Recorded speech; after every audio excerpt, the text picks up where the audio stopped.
Good afternoon, everyone, and welcome to TxRx Medications for Substance Use Disorder ECHO. Please note that we are recording these sessions for later distribution.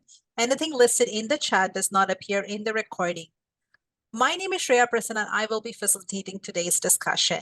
A few quick announcements before we begin. To help us with attendance, please enter your name, email, and affiliation into the chat, which can be accessed by clicking on the speech bubble icon at the navigation bar at the bottom of your window. If you are one of our BeWell Texas providers, please make sure that you identify yourselves during the session. If you're joining via phone, please email your phone number and name to bewelltx@ithaska.edu. Some housekeeping, please stay muted unless you're speaking, and we do encourage you to speak. If you've joined by computer, your mute button is on the bottom left of your Zoom controls. If you're on the phone, just press *6 to unmute. We encourage everyone to speak at these sessions, especially during the discussion portion of the session. We want to hear from as many of you as possible, so please keep your comments brief to allow others to speak up. You can also use the chat to share comments and questions. Please note that no protected health information is allowed in either the chat or the discussion, and that includes names, emails, dates, or any information that can easily identify an individual. If you would like to view closed captioning for this session, please navigate to the bottom of your Zoom window and select the Show Captions option. Towards the end of the session, the BeWell Texas team will send out a link to an evaluation survey. All participants filling out the survey will be automatically entered into a raffle for a $30 Walmart gift card. Our didactic today is on medications for substance use disorder in adolescents, and will be presented by Dr. David Atkinson.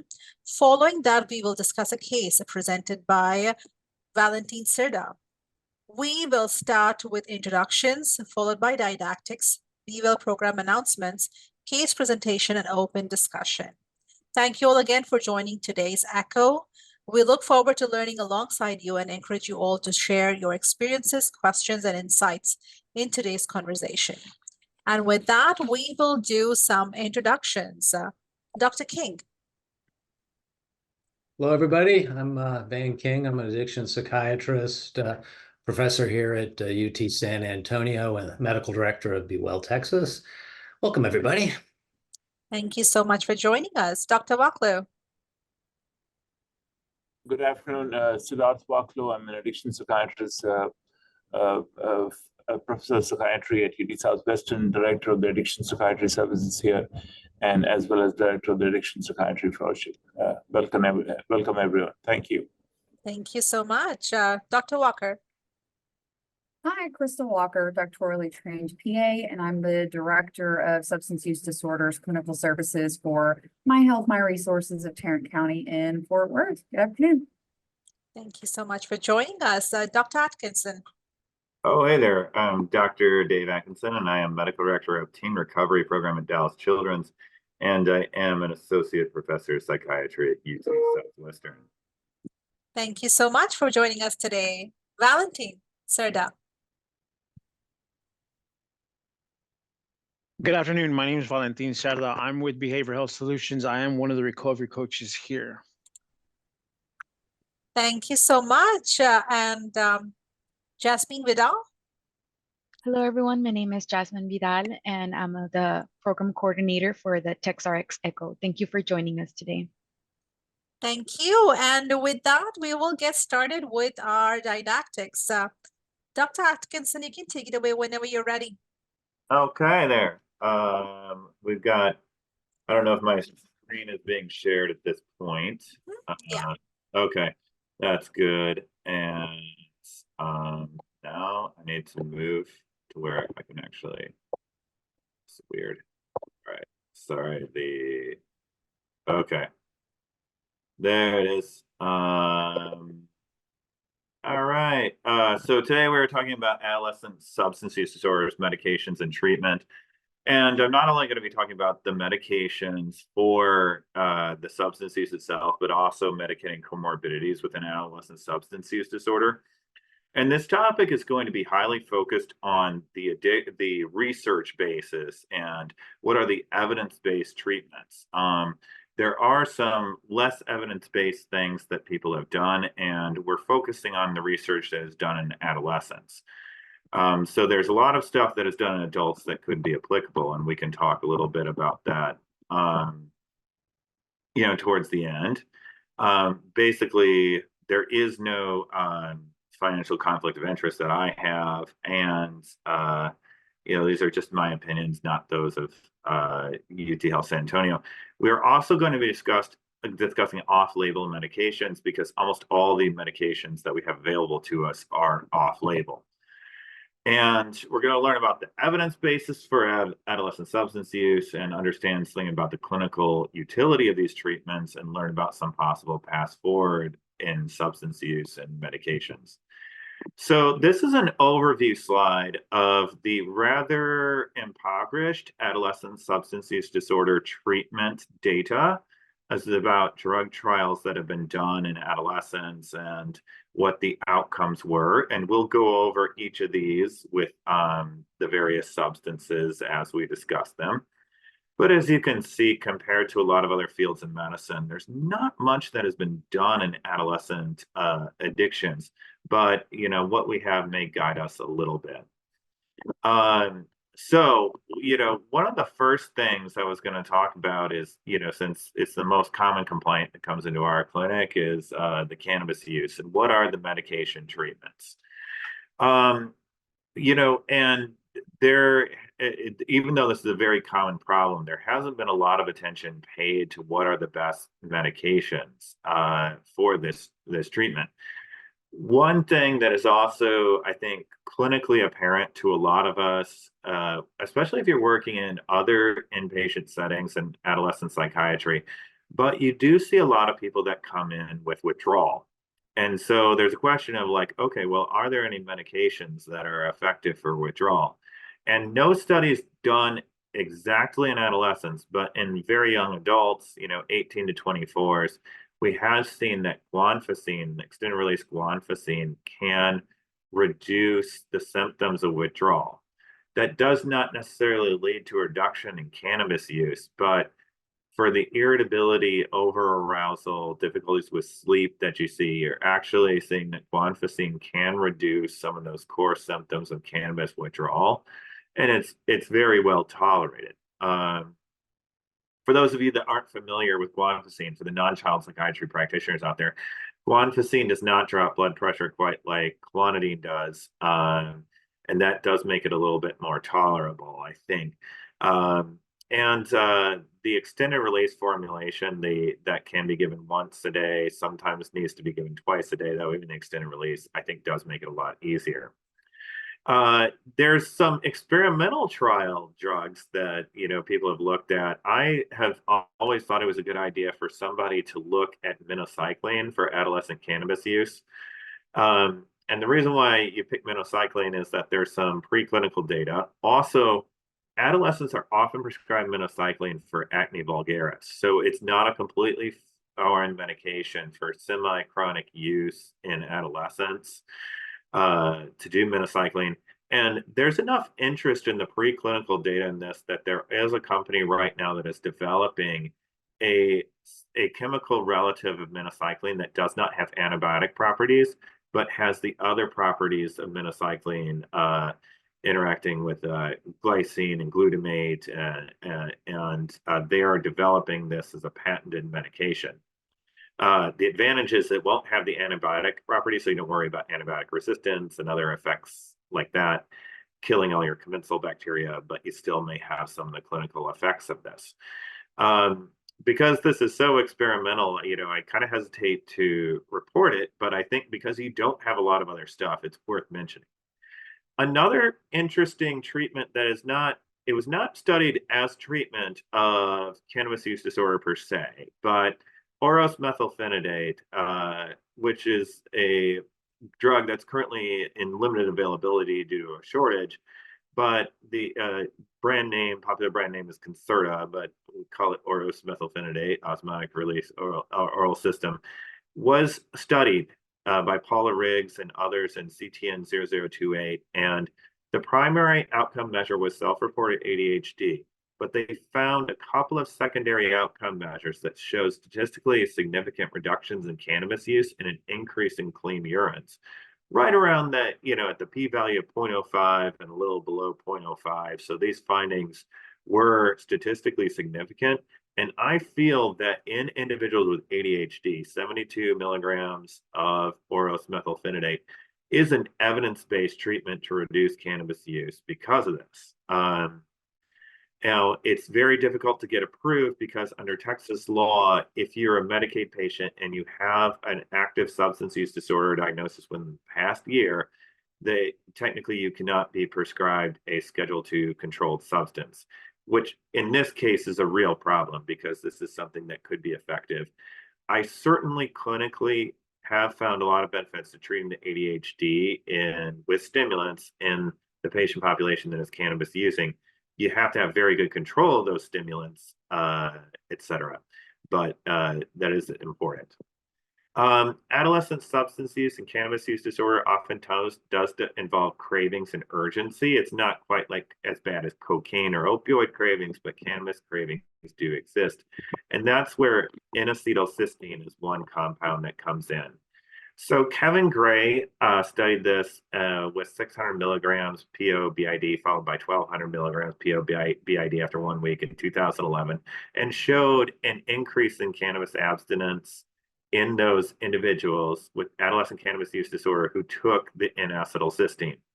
N-acetylcysteine is not a prescribed substance. It is a kind of like nutraceutical. It is a supplement because it's amino acid. It is not covered as a medication at this point. There have been some rumors about the FDA making this a medication again, which would limit its availability. But this supplement is pretty effective for cannabis use disorder with very little side effects. Most of the side effects are just GI. The only med that's an absolute contraindication this is don't use nitroglycerin with N-acetylcysteine. Other than that, all contraindications are relative. Now, what about my cannabis using adults? Well, in older adults, they did a CTN trying to replicate these findings and found that NAC and acetylcysteine was less effective in adults. A secondary analysis did show that it probably had a positive effect in the younger adults. The under 26s who took N-acetylcysteine did well with a little bit better than placebo. And so that's another promising study, even though the major trial was considered a failure because it didn't show statistical benefit in the general population. There were some indications of benefit in younger individuals. Also, when you did a sub-analysis to see who was compliant with the N-acetylcysteine, that showed a little bit more robust effect. And one of the things that it's theorized to do is also stabilize some of this glutamate GABA balance. And clinically, what we have patients report is that does not eliminate the urge to use, but it reduces that urgency to use. And Peter Kalivas has done a lot of the preclinical work on this. There's also buprenorphine naloxone, which is FDA approved on age 16, 17. This is the only FDA approved medication that we're talking about. And buprenorphine naloxone sublingual combo is effective. There was also a CTN clinical trial, United Clinical Trials Network study that showed it was effective. And we've had subsequent follow-up studies in the adolescent population, which have demonstrated that, yes, it is effective. Now, there is one very important caveat here is that we can't deny that buprenorphine naloxone is effective for opioid use disorder. But there's a question of whether it has adequate efficacy to reduce overdoses in the era of fentanyl. There was a Canadian study which looked at sublingual buprenorphine naloxone versus injectable buprenorphine naloxone. And there was about an 8-fold increase in non-fatal overdoses in the ones taking the sublingual buprenorphine naloxone as compared to the injectable. So I do believe it is important for us to realize that we are not just treating opioid use disorder, but we are trying to reduce overdoses in the era of fentanyl. And that is one of the reasons why the injectable may be a better idea. Right now, I believe all we have is case reports among adolescents of the crossover from buccal or a sublingual, buprenorphine naloxone to the injectable that show that you can successfully transfer and have good clinical effect. But we don't have clinical trials yet in the adolescents with the injectable, but we are starting to see that being done more often. It is also legal and permitted to use methadone if you are the proprietor of a methadone clinic. Big caveat. And if you have failed, if the adolescent has failed two other treatments for opioid use disorder, then you are allowed to give methadone. The problem is people who are proprietors of methadone clinics oftentimes do not want to treat adolescents. Also, in that Canadian trial, we saw that methadone didn't have a very good protective effect against overdose in the era of fentanyl. So now, what about naltrexone? Naltrexone, in the injectable naltrexone in the young adult population, has been shown to be effective in some cases. One issue with the injectable, though, and this will probably be an injectable buprenorphine issue as well, is that when the teens were getting this month of injection, they wouldn't use any opioids, and then they would kind of feel like, do I really need to come for a second injection? I feel like I have this opioid thing kicked. And so the follow-up with the second injection was kind of low. And so you did not have, really good rates of sustained treatment in these kids. And one of the things that will, hurt these studies is that compliance in teens. So Mitchell and others, I think it's Friends Research Institute out of Baltimore, did a couple of studies, and one, they showed that the injectable naltrexone was pretty effective, similar effect in teens as it is in the young adults. The other study, the clinical effect kind of went away with low compliance. So a lot of adolescents didn't come for their second injection. And then there's the question of oral naltrexone. Oral naltrexone is oftentimes not really something that people are favorable towards. But there was a study of young opioid users in Russia, and some of the analysis, I think, showed that when you have a young opioid user who's living at home with their parents, in a lot of those relationships, you have a parent that is willing to observe and give the kid an oral naltrexone pill and make sure they take it. And in those cases, it seems to work. Whereas when you had kids living at, or I should say young adults living out on their own, the oral naltrexone didn't have that signal of efficacy. But that was research from the early aughts done in Russia. So now we'll move on to tobacco and nicotine. There was a nice Cochrane review in adults that was done on tobacco cessation treatments last year. So it's not teens, but I think it's a good guideline. So a quick summary of the adolescent tobacco nicotine cessation data is that nicotine replacement does work. Nicotine gum works, but in the original studies when they were looking at cigarette smokers, the patches were better for cigarettes. So doing the patches was more effective with cigarettes. There is one problem with the patch, is that you got to dose that. Some teens need up to 42 milligrams, which is beyond the FDA approved dose, to avoid nicotine withdrawal. And the patches go from 7 milligrams, all the way up to a clinically indicated dose of 42 milligrams. It's really hard to judge how much nicotine replacement your adolescent vapors need, because from different vaping devices, there's a different nicotine load from patient to patient. And yeah, you might be able to extrapolate a little bit from their cotinine levels if you get that send out loud, but it'll return a few days later. And it's maybe possible to estimate what kind of patch load you would need based on a cotinine level. But I find it really hard to know how much the adolescent's really vaping, because each device is different with puff bars, et cetera. And you don't want to give them more nicotine than you need, because then you increase the chemical aspects of the dependence. Interesting to note, nicotine lozenges weren't very effective in the study, but the nicotine gum had some promise. Bupropion. yes, this actually can reduce cigarette use. And at the higher dose, 300 milligrams, it tends to work a lot better than 150.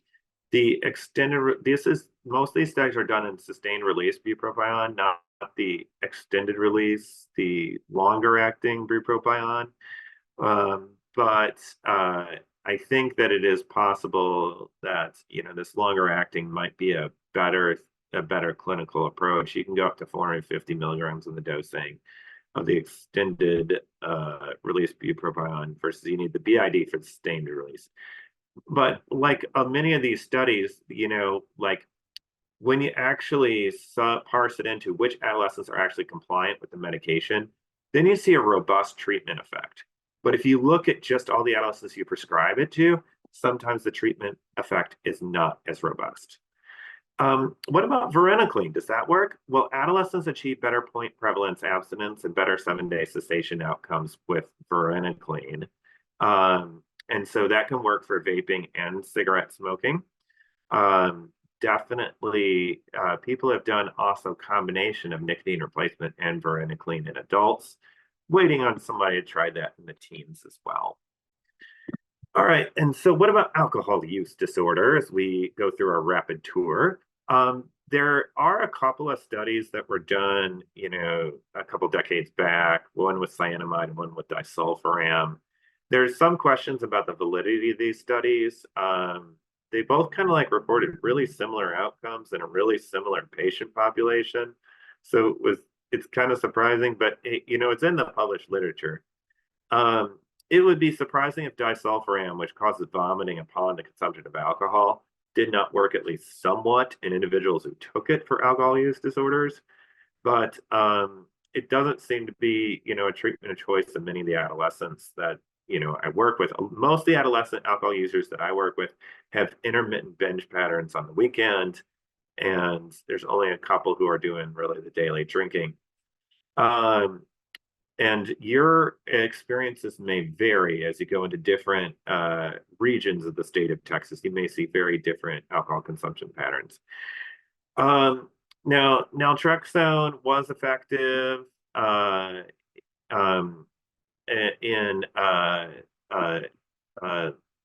a study by O'Malley, decreased number of drinks per drinking day. That was, a rather large study with hundreds of participants. And it didn't increase necessarily the percentage who were abstinent, but it did decrease the number of drinks per heavy drinking day. So it decreased the intensity of the binge. And Miranda had a smaller study that showed it was effective for teen alcohol use, caused increased abstinence in this study. The difference between these two studies is that Miranda's study was treatment-seeking adolescents and O'Malley's was not. So now we'll go on to treating comorbidities quickly.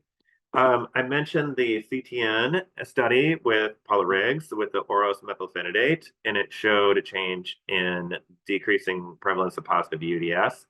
And it is considered a failed trial because in the primary outcome measure, which was teen self-reported ADHD symptoms, you didn't see a statistically different change. Adolescents are notoriously not great about adequately being aware of their ADHD symptoms, but I kind of feel for the study organizers in this study because usually they're at least a little bit aware. In this study, they didn't seem to be very aware at all of their ADHD symptoms. The parental reported ADHD symptoms were not gotten at baseline. They didn't get the parental ADHD and symptom severity at baseline, but they got it at follow-up. And you saw a huge difference between the treatment arm and the placebo. So either there was a massive fail of randomization here that somehow only showed up in the parent report and not the child self-report, or you have something that parents were better in adolescent cannabis users with ADHD. The parents were better and more aware of the ADHD symptoms than the teens were, which I find highly likely. And this medication is probably effective for core ADHD symptoms. That's my interpretation of the data. According to Hoyle, it's a failed study, but I don't really think it entirely was. Pemeline in 2004 Polaroid study, they showed decreased ADHD symptoms, and they didn't. I don't think it really improved, the substance use outcomes. It was more the psychosocial treatments that did that. Atomoxetine was well tolerated in adolescents with dual diagnosis, but was not better than placebo after being added on to CBT treatment for getting adolescents with substance use disorder better with their ADHD or with their substance use.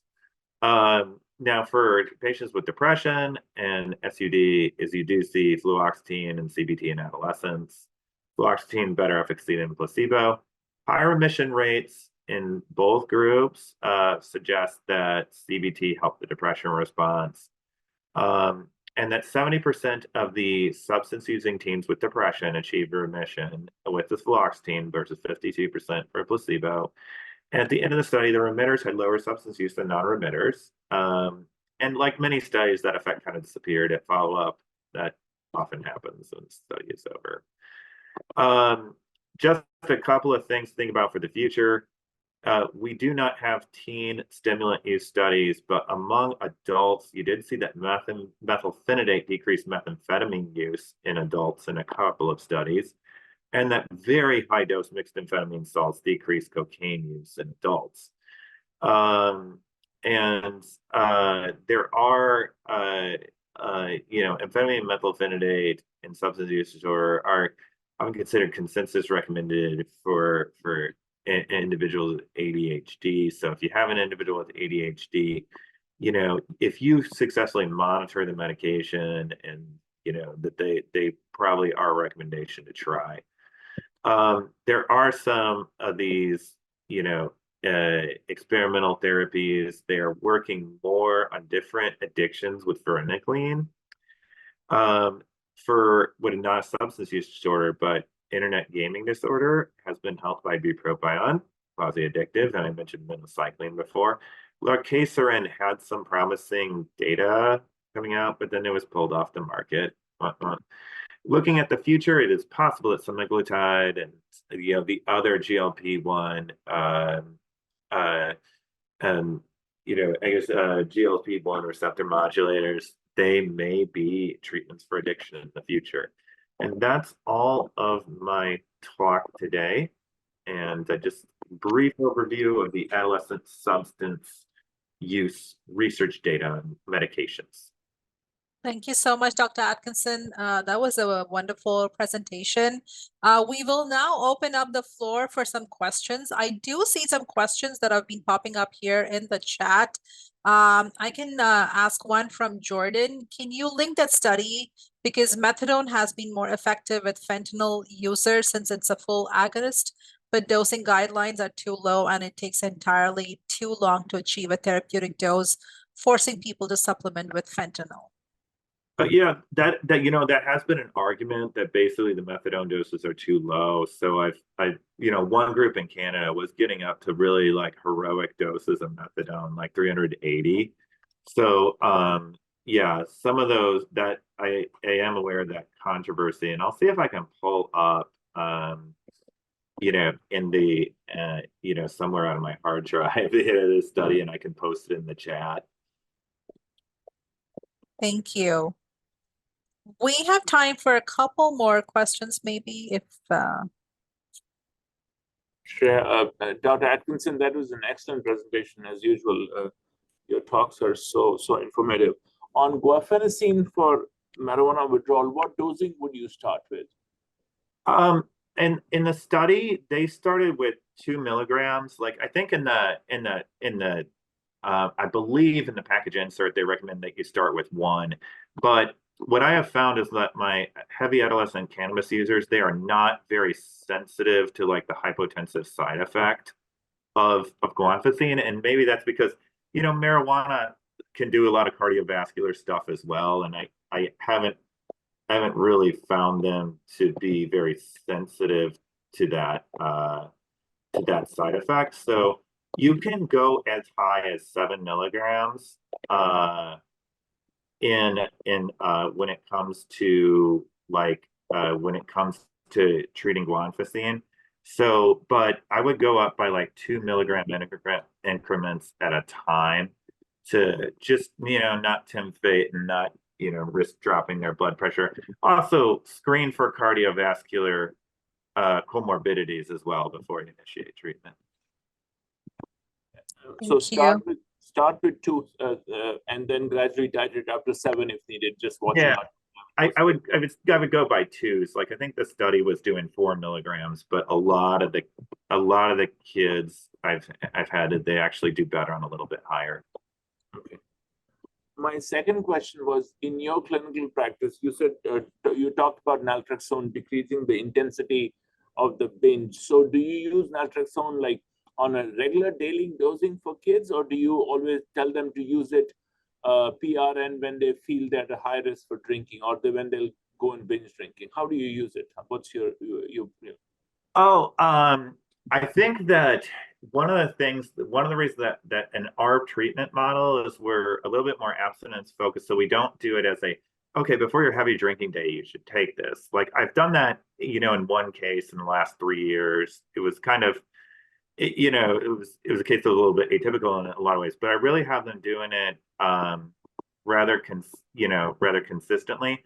And I'm also making sure that the parents monitor the administration of the naltrexone, because what we have found is that there's a lot of these kids that will, when they want to relapse, they first stop taking their naltrexone and then they go do the other then they go do the other substance. So when you see them stop they often just plan to stop their naltrexone before they get intoxicated. Thank you. And just one comment. There was last month, Dr. Kowalczyk did a presentation on the new OTP regulation, OTP guidelines updates, and I think those requirements in adolescents about 2 failed withdrawal treatments is no longer applicable. The guidelines are now that they don't have to go through those 2. Just FYI, this just came out very late. For methadone? Yes, yeah. Oh, okay, yeah, and I think that does make sense. That we want to do it a little bit more on a case by case basis in this era of fentanyl, because I think back in the day people were more concerned about methadone dependence, and now we're more concerned about death and overdose. That really is something that's more our focus right now. So to me, that makes sense to not require that if necessary. Although I do think, even though this is not yet an abstinence-based recommendation, I do think the injectable buprenorphine, naloxone, and the injectable naltrexone, if you can get them to do it, probably is going to be the best treatment. The problem with that though is the uptake, convincing them to actually do it, and also getting them in for a follow-ups, which often requires a lot of wraparound care to follow through. Thank you so much. Thank you. Angela? Thank you for your talk. I deal with all these opioid use disorder kids. None of them want to stop cannabis. And I was wondering, I've heard about N-acetylcysteine from the people at Boston Children's, but I was not aware that you're supposed to in advance the dose. And so I've just been telling them to take 1,200 twice a day. But I'm wondering, do you have trouble? Because I have a hard time getting kids to continue taking it, similar to the naltrexone. They don't want to, give up their cannabis. Yeah. I think that one of the things that oftentimes you see pretty big therapeutic differences in treatment-seeking adolescents versus non-treatment seeking adolescents.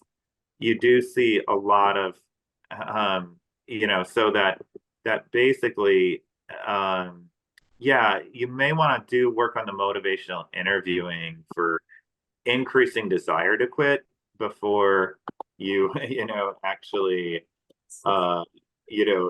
prescribe. The N-acetylcysteine may not work as well, but it definitely is one of things. Also, we've seen some people going up to 2,000 milligrams twice a day. It doesn't have a lot of bad effects beyond the GI stuff, and that I think is pretty. I feel like that is pretty important. Do you think it works as well as guanfacine? Because I had not heard about using guanfacine before. So guanfacine is more specifically going to target the withdrawal. Oh, gotcha. For withdrawal. Okay. Yeah. Thank you so much, Angela, and thank you, Dr. Atkinson, for the presentation and answering the questions. We'll keep the questions coming in the chat, but we will move on to the next part of our session. Thank you so much, Cato. To claim your CME credits, you must text by midnight tonight. Please text attend 100956 50 to 844-502-1338, and we will drop all this information in the chat. Next slide. Do you have a difficult case that you or your team have encountered? CSTAT gives you the opportunity to present any challenge your organization is encountering and receive feedback from our hub of experts and broader learning community. There is no need to prepare a formal presentation. We will give you a case form to assist with your presentation. Please email us at cstat@utisca.edu. Next slide. We invite our clients and patients to participate in a new study intended to help individuals in recovery to better self-manage their condition. We are looking for new patients, for patients in buprenorphine treatment for opioid use aged 18 and older. If you're interested, please contact us at bveltx@utisca.edu. Next slide. Join CSTAT for our session titled Implications of Long COVID in People with Substance Use Disorder, and this is happening on Tuesday, March 26th. Please register for this session at cstat.utisca.edu COVID-19 webinar. Next slide. It's that time of the year to renew our series. You will receive a separate notification email from Zoom that will provide you all the dates for the upcoming sessions. The Zoom notification email will have the link to allow you to add the series into your calendar. So please take this one action item. Next slide. And then join us for our next session on Tuesday, April 16th. We will be talking about co-occurring mental health conditions and SUD. And with that, we will move on to our case. Cato, if you could please share the case form, and Valentin, you can take it away when you're ready.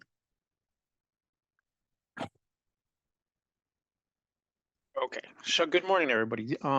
First of all, thank you for allowing me to be here. The presentation was awesome. I got a lot of cool information from it. So going forward, here we go. So we have a very interesting case today.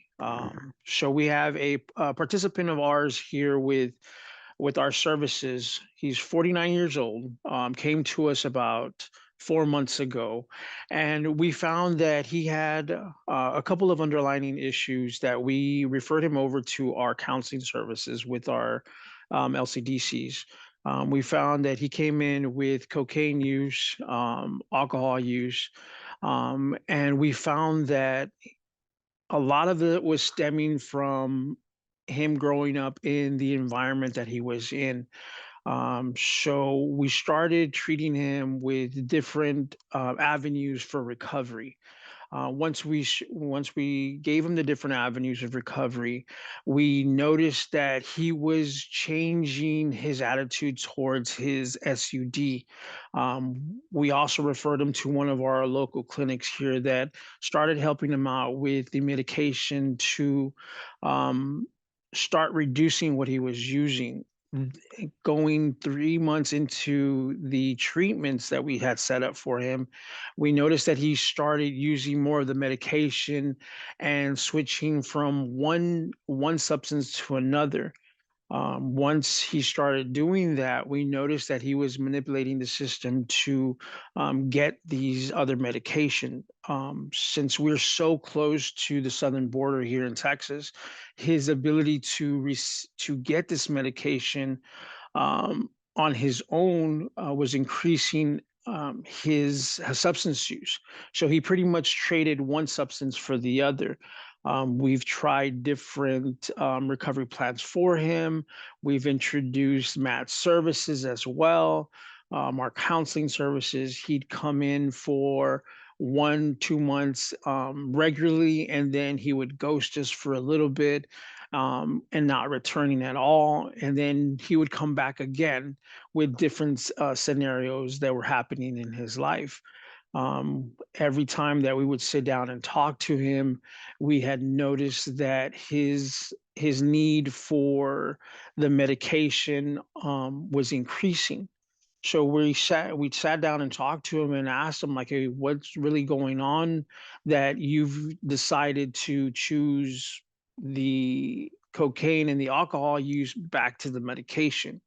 And we found out that he was doing this to um, let everybody know in his family that he was going through these issues. So we found that he was doing this just to show them that he was working through his program, but at the same time he was getting addicted to the medication that he was providing, just for the simple fact that he wasn't following what the doctors had prescribed to him, and he was adding to those medications. We finally got him to come in with our counseling services to discuss these items. Once we did that, he again stopped coming to the facilities. So we've been reaching out to him to return to us. We, as recovery coaches, we've been able to go to his home and get a hold of him there. And his parents tell us the same thing. He's no longer doing the substances he's doing, but now he's just doing the medication that they're giving him. With those tries, we're asking, like, what else can we do to keep him engaged with us so we can get him the help that he needs? The other thing, if any of you guys know any other ways that we can help him understand that manipulating the system and taking these medications wrong are going to increase his chances of relapsing or overdosing from these medications. So that's where we're at this particular moment in time. Thank you so much, Valentine, for bringing this interesting case. I will open up the floor for any questions or comments our learning community may have.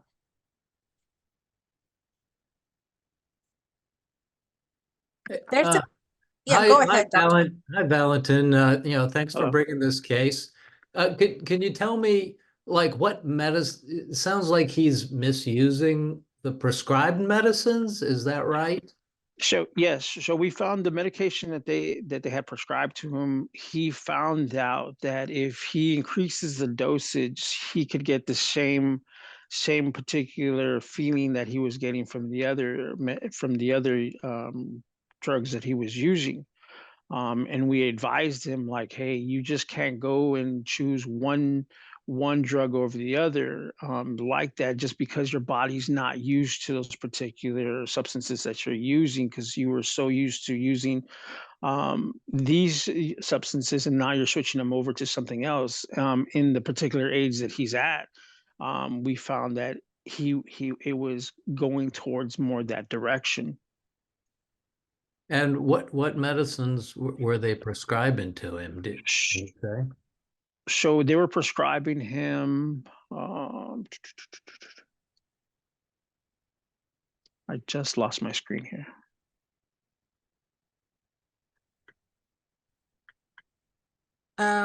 We can pull it up. Yes, Guido? please. Yeah, thank you.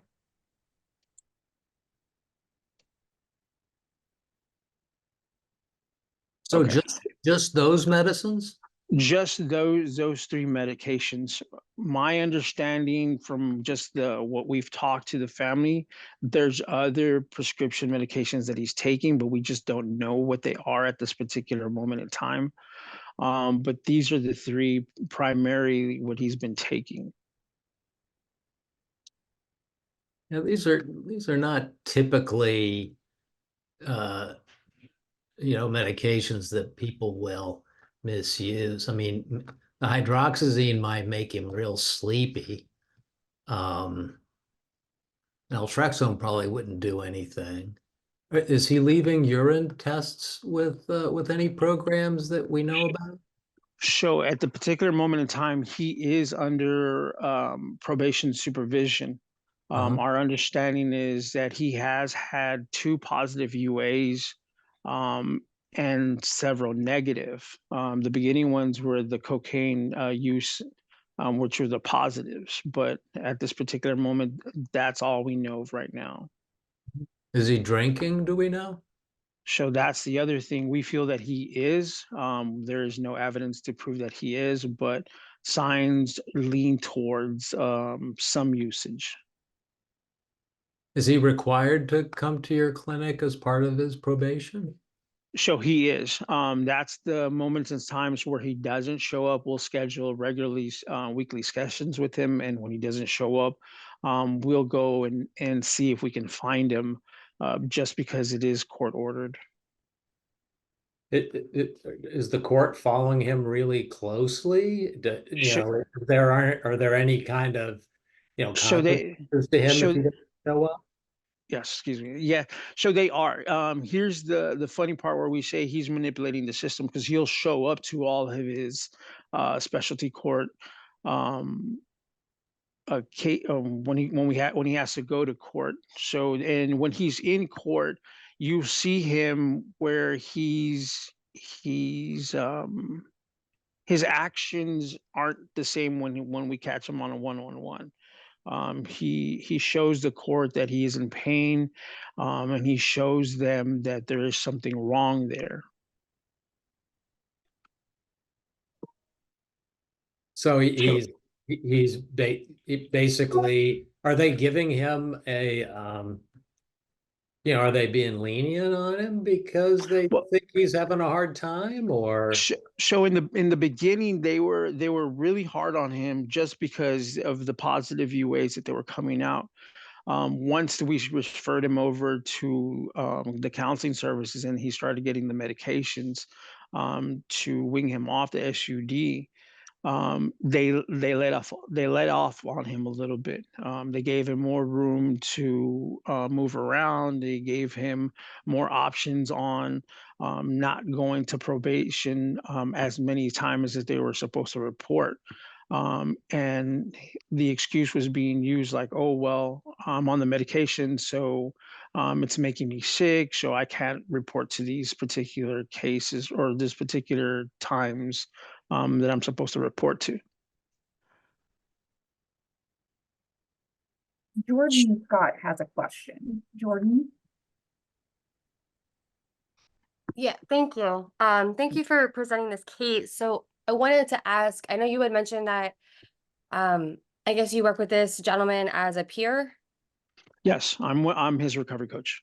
Okay. And so as his peer, do you and your organization, do you report directly or work closely with probation, parole, and drug court?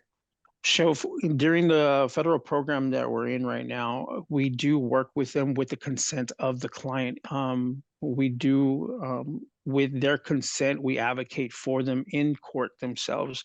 With this particular client, he has given us consent to talk to his probation officer and the judge regarding some of his case. Most of it is just positive information that we give out to the judge themselves. We report his attendance, but nothing more than that. Just for the simple fact is we do not want to create a friction between us and the participant. We want to make sure that he has a safe place where he can come talk to us. That's the other reason why I like going to him where he's at, just so he knows that we're willing to help him and figure out what's going on and what's that underlying issue with him, so we can get him back on track and get that medication correctly administered to, because it has been working for him. In the beginning, when he started coming to us, he was it was off a little bit, and then once he started taking the medication, you could see his reaction to it and his ability to function on a daily basis, and some kind of normalcy has worked. And that's what we've encouraged him to do. Like, hey, take the medication correctly because you see it works.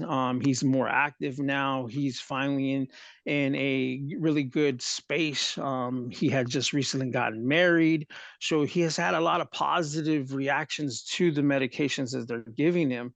It's just there's times where he just goes to left field, and we try to bring him back, and make him understand that, hey, you're doing really well. It's just we just need to tune it a little bit. So a couple of recommendations. One,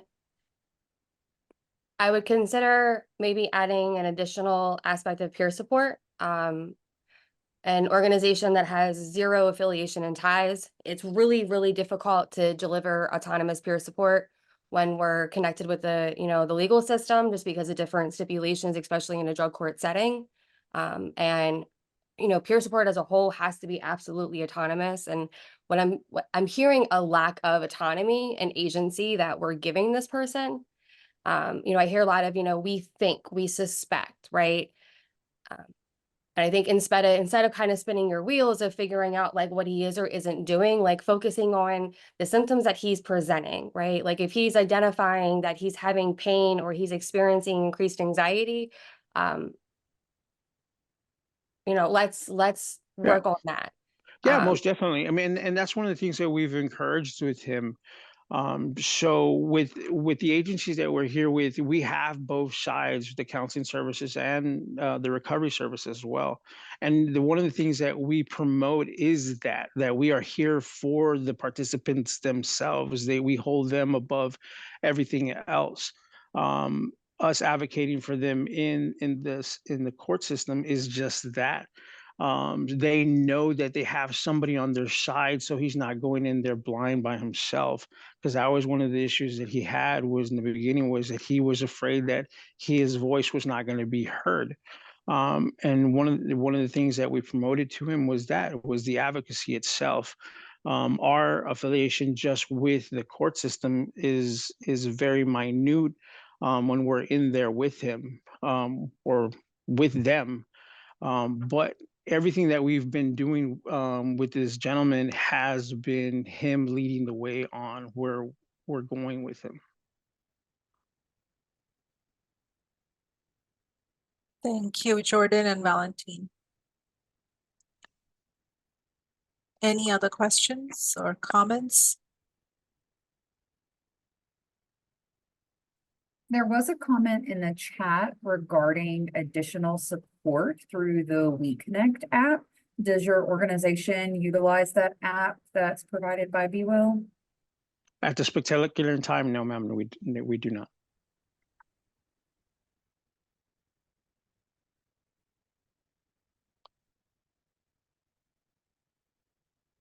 Is it possible that he could have like, a more serious psychiatric problem that could explain his sort of ups and downs and his, sounds like sometimes he has some erratic behavior. Did he talk to you at all about, what they're treating him for? You said that, he seems to do better on the medication that he's on now. So maybe that's partly, quitting the cocaine use, but maybe there's something else going on that might be explaining his changes in his attitude and behavior. So they did diagnose him with major depression and anxiety as well. So we just from the conversations we've had with him, he is going through a lot in his life at this particular moment. So it's one of those where we've sat him down with our LCDCs, and they've had sessions with him. He comes out of those sessions really well, and then we won't see him for another week or two. Is he meeting his obligations to the court and stuff, or is he getting into trouble? I guess that's At the- another. So at this particular time, once we started seeing him, he was not getting in trouble. Before he started with us is when the positive UAs were coming to effect. After, once we started the treatment with us, we saw him get better. We saw a change in his overall health. Just situations happened to where when he did convert over to the medication, or we started getting them to the MAT services and to our local Ozark here, that's when things started changing with his personality, and it started changing with the way he was acting when he would come into the facility. I see a comment here from Jeffrey. I would also try to get him linked to a psychiatrist to help him feel his voice heard and get down to the root of his anxiety and depression. Yeah, most definitely. So that was the next referral that we were having for him this coming up week when we do our sessions with him. Hopefully he shows up and we can give him that referral.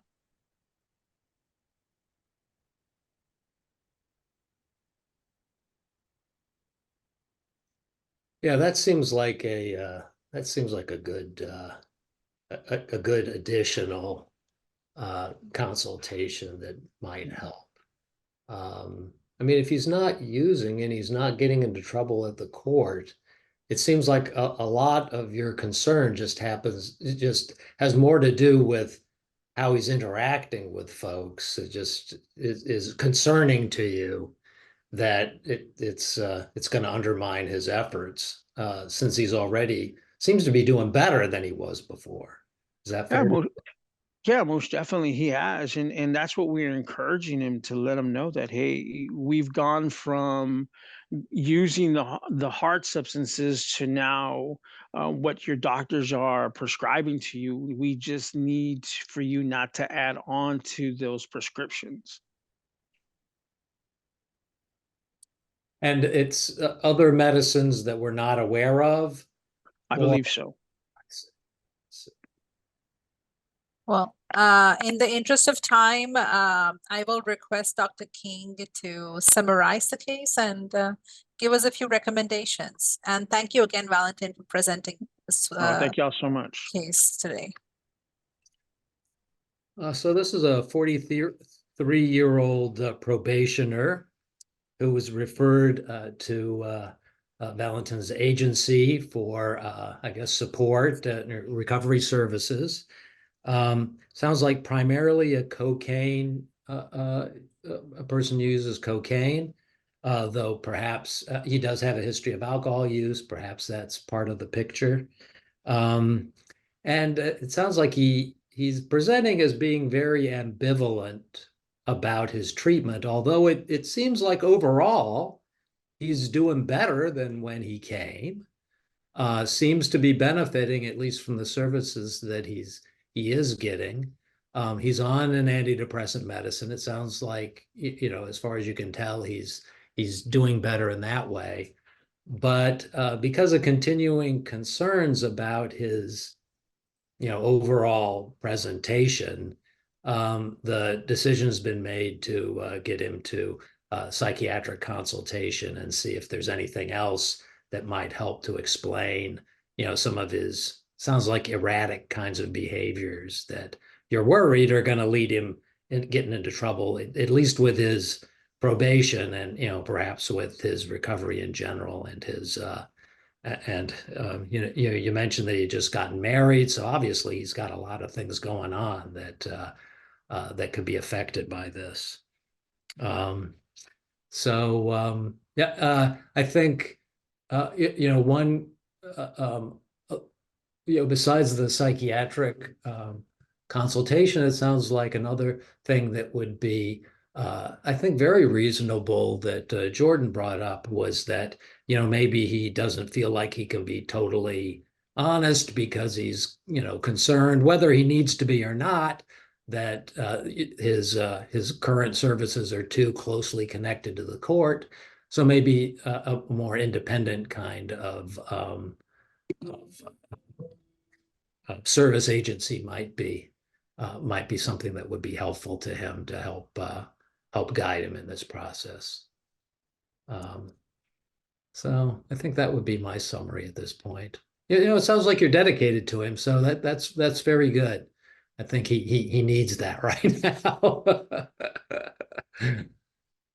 Thank you so much, Dr. King, and thank you again, Valentin, for this case. And thank you all again for joining today's session. As a reminder, to earn CE credits, please text the activity code 100956502 to 844-502-1338 by midnight tonight. We also request you to complete the post-session survey using the link in the chat.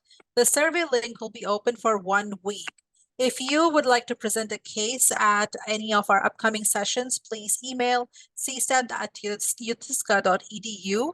Also, a quick reminder to please watch out for an email renewing all the sessions. So please watch out for the email and so that you do not miss any of our upcoming sessions. Thank you again, and we hope to see you at our next session on Tuesday, April 16th. Have a good one. Bye-bye.